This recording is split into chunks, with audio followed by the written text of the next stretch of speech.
Hey guys, Caleb's Cards here, come at you with a bit of a different kind of video. I teased on my previous TTM recap that I was starting a new autograph project, and of course if you guys have any interest in history or my military returns and all the autographs I get with that, I think you will enjoy this video. I'm waiting on one more to come back, but I feel like I have enough here to make this video interesting for you, and I'll save that one for probably another video later down the road.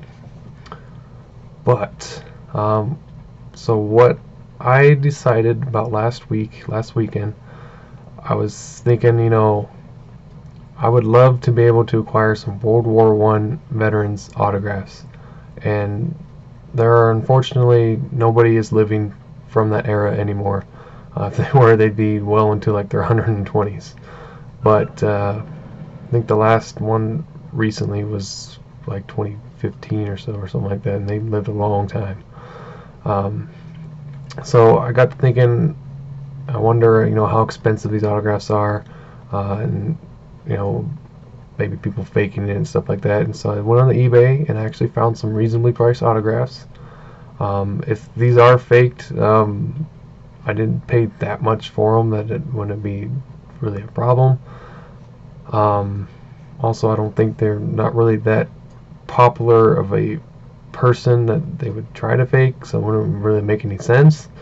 So I feel pretty confident that these are legitimate, and the sellers seemed like they had good feedback, they had a good rapport. So I purchased like 10 autographs, I believe, and I think I got about 9 back. So, and I also purchased a random World War II one that I have to find for cheap, that he's passed away already.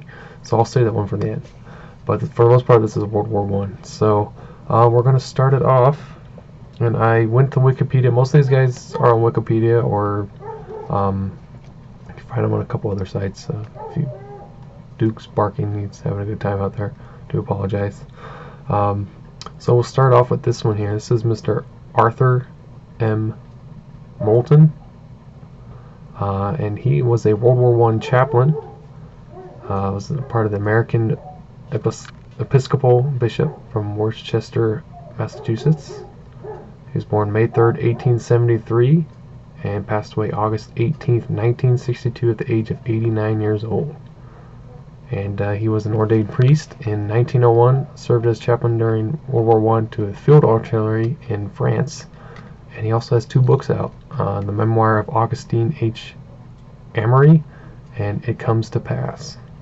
So that was the first one I came across and picked up. I'm trying to get pretty much all veterans, doesn't matter what side they're on. It's a piece of history, and it'd be hard to come across some of these autographs, were signed almost 100 years ago, and of men who lived and fought over 100 years ago. So that was pretty cool. I get that one. Next up is a letter. Oh, dropping the stuff. There's a letter. Unfortunately, I can't really read the writing, but I might try to decipher it later. It's dated March 20th, 1972. This is coming back from Sir Charles Little. He was born June 14th, 1882, and passed away June 20th, 1973, so this is 1 year before his death. He was 91 years old. And Charles Little was a senior Royal Naval officer during World War I, who would later go on to become the 2nd Sea Lord and Chief of Naval Personnel.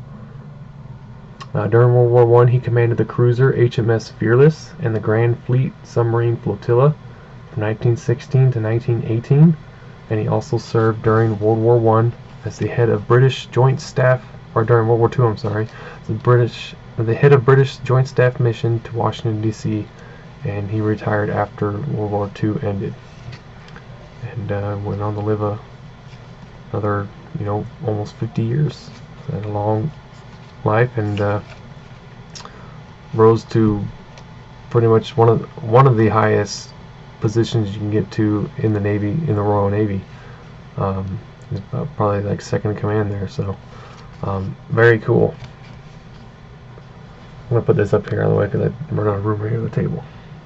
This one's pretty cool. So you guys know I like to collect Medal of Honor signatures, and furthest back I've gone is obviously World War II with the guys I've actually written to, but I've never purchased a Medal of Honor autograph before, and I found this one. This is Mr. Raylan M. Hill. He was born May 6, 1899, passed away March 25th, 1977. This is a picture of him walking in on his farm. He passed away at the age of 77. He was a U.S. Army soldier during World War I and is a Medal of Honor recipient.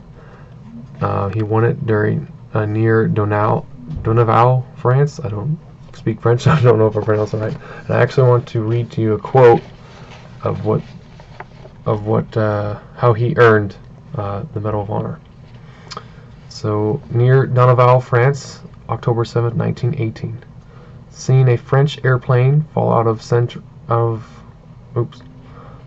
control, I can read my own writing, on the enemy side of the Meuse River with its pilot injured, Corporal Hill voluntarily dashed across the footbridge to the side of the wounded man and, taking him on his back, started back to his lines.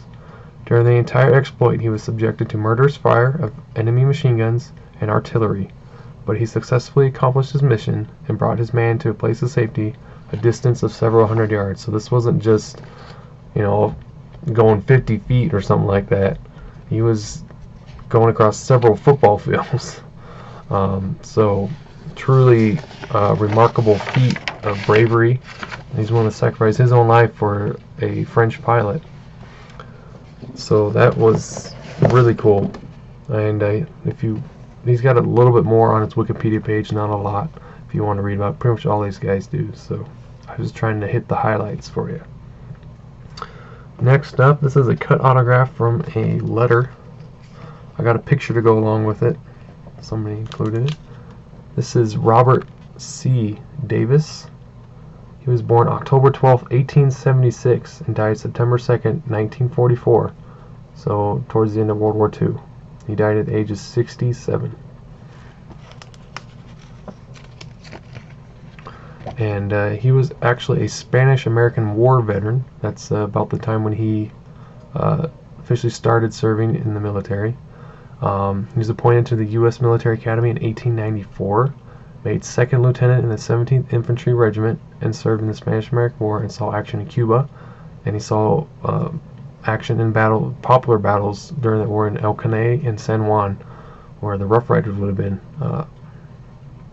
During World War I, he was assigned Adjutant General, which is the equivalent of the Administrator of the U.S. Army. Fun fact for you, the first Adjutant General of the United States was Horatio Gates during the American Revolution. A very famous general. And eventually he rose to Brigadier General, and then finally Major General in 1922. And he retired, I believe it said in 1927, I want to say. And I think I believe it said he passed away of a heart attack. I think that's, if I remember right, on his Wikipedia page. So that's a pretty cool one to get there. And so if considering he died in 1944, this letter's pretty old. Kind of makes you wonder what was in the rest of this letter, if it was a military letter or what. But very interesting. Super old ink, you can tell by the brown. The ink has started to age. But that's a pretty cool piece. Next up, this is a German World War I veteran. This is Friedrich Bodecker. Oh, why is some of these I'm going to have to, mount a little bit better. He was born March 13th, 1866. Passed away September 20th, 1944 at the age of 78, so the same year and then same month as Robert C. Davis. Can you imagine just being born in 1866, seeing the different military changes throughout that time? He was the Vice Admiral of the Kaiserliche Marine during World War I, and he was also present at the Battle of Jutland, which fired some of the first shots during World War I. And he has, there wasn't too much about him either, but he has quite a list of accomplishments here and awards. He's got the Iron Cross in 1914, Order of the Red Eagle 2nd Class, Order of the Crown second class service award to Prussia. That was what Germany used to be called. Then the Honorary Knight's Cross, the Friedrich August Cross first class, Commander first class of the Albert Order with Swords Saxony. That's also another name for Germany. So I mean, just that he even went through the changes of names of the country, which is pretty cool. So that is Mr. Friedrich Bodecker. And I don't speak German, so if any of you guys do, or somehow able to decipher that, would be pretty cool. So now this is dated something 1932, I think. So pretty cool.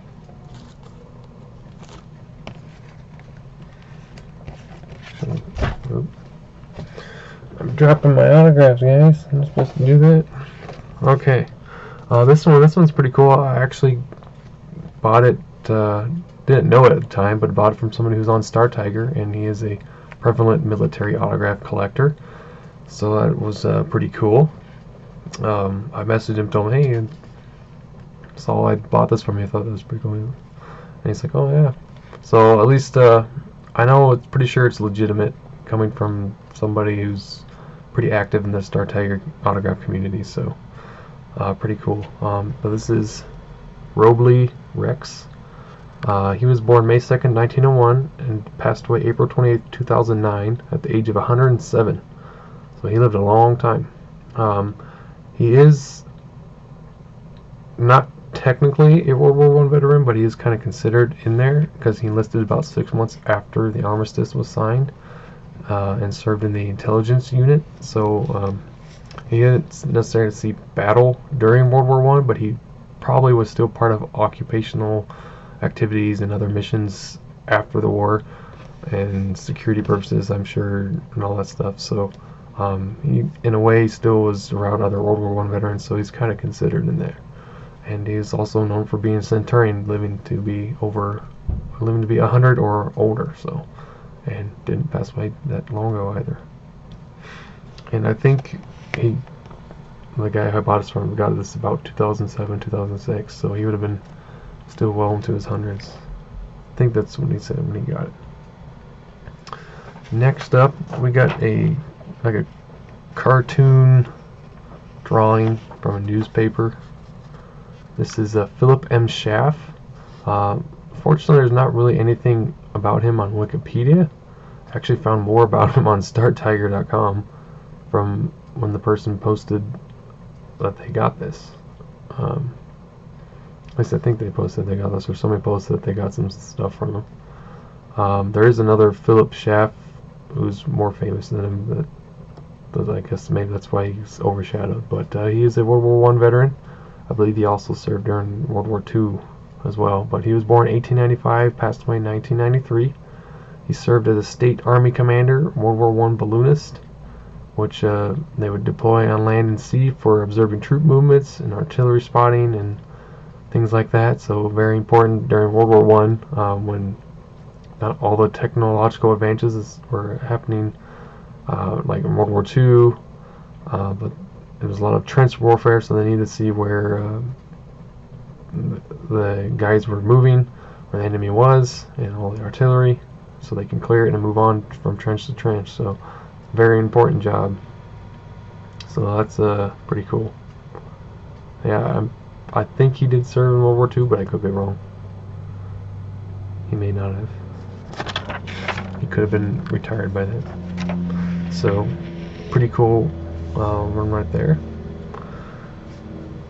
Next up, this is not necessarily a World War I veteran, but still a cool piece. This is Philip Gibbs.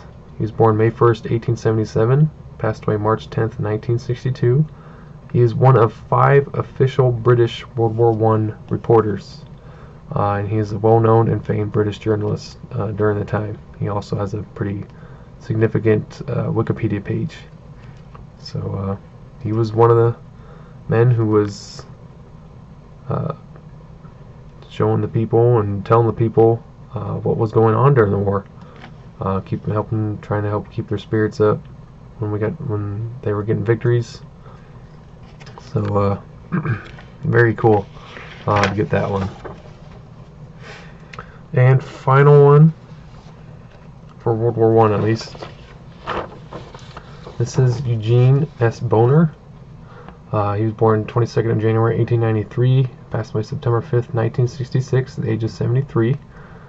He was a World War I pilot, I believe American, but he was born to German parents in the United States, so I believe he was American. There wasn't much talk about him either. He's actually a hybridizer of roses, and here in this letter he's talking about, it says, "I've been very glad to autograph the envelopes as the originator of the John F. Kennedy Rose, and they are returned herewith. Sincerely, E.S. Boner, Treasurer Director of Research, Jackson and Perkins Company." After the war, shortly after the war, he started work for them. This is dated December 30th, 1965. That's pretty cool. So, World War I pilot there.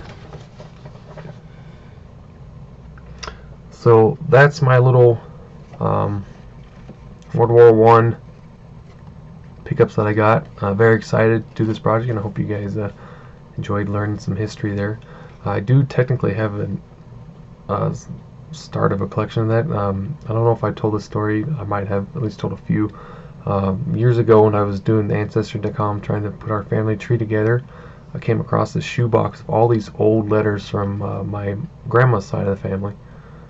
They went all the way back to 1864, some Civil War letters from a great cousin who was an uncle or cousin who was in the Civil War. So I typed them all up, decoded them and stuff to the best of my ability, so she could be able to read them and I can be able to read them, and we put them in kind of like a portfolio page and a whole bunch of letters. They go all the way into I think the 70s and 80s from my uncles who were in Vietnam, Korea, and stuff like that. Also, there was a great cousin who was in World War I, and he's talked about some of his experiences. So technically, I have autographs from him. They're just in my grandma's possession. So that's just kind of just a cool little story of mine. So I'd have to go try and find that again, just look at all the letters again, because it's been years since I've looked at them. So probably did that when I was about 13 or 14, I think. So anyways, the final autograph I wanted to show you is a pretty cool one. Let me get my notes up. So found this on eBay. I think it was about $7. This is John Moffat. He was born June 17th, 1919. Died December 11th, 2016 at 97 years old, so not that long ago. He'd be 100 today, or almost 100 now. Again, World War II veteran. He was in the Royal Navy Fleet Air Arm. He was a Royal Navy Fleet Air Arm pilot, and he is widely credited as the pilot whose torpedo crippled the German battleship the Bismarck, which was a very famous German battleship. So cool little piece of history right there. And I don't have very many British World War II veterans yet. I'm working on getting a few, but just, the postage, sometimes they can't always do that. So that's my little military autograph collection pickup. So I look forward to being able to do this project with you guys whenever I can. Obviously it can get expensive after a while, but whenever I can, I'll try and pick up some if they're a good price and come with a good story. So I look forward to doing this, guys, and hopefully you do too. So thanks so much for watching and sticking to the end, and I really appreciate it. I will see you guys all hopefully next week. Talk to you later. Bye.